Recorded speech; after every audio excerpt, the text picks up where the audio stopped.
Scout the Wolf's Big Adventure. In a den, warm and deep, lived a little wolf cub named Scout. The world outside was a blanket of white, and the air was crisp with the promise of adventure. "Stay close," his mother would say, her voice a soft rumble. "The forest is big, and you are small." But Scout was full of wiggles and wonder. While his brothers and sisters wrestled and dozed, his nose twitched, catching scents on the wind.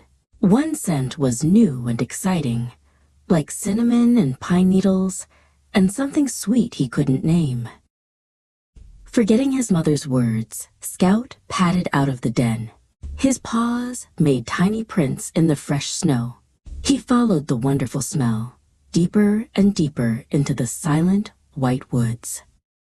He saw amazing things. A bright red cardinal flashed through the branches like a flying flower. A squirrel chattered at him from a high branch, its tail a fluffy question mark. The forest wasn't scary, it was beautiful. Soon he found the source of the smell. A little log cabin stood in a clearing, a thin curl of smoke rising from its chimney. On the porch was a plate with a piece of gingerbread, left to cool. That was the sweet smell. He crept closer, his belly rumbling. The gingerbread looked delicious, but then a floorboard creaked inside the cabin. A shadow moved past the window. Scout remembered his mother's warning. This wasn't his home.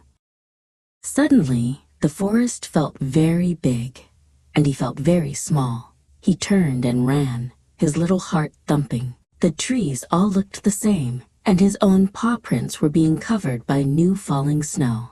He was lost.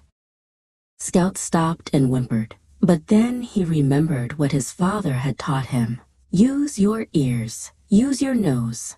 His father's deep voice echoed in his memory.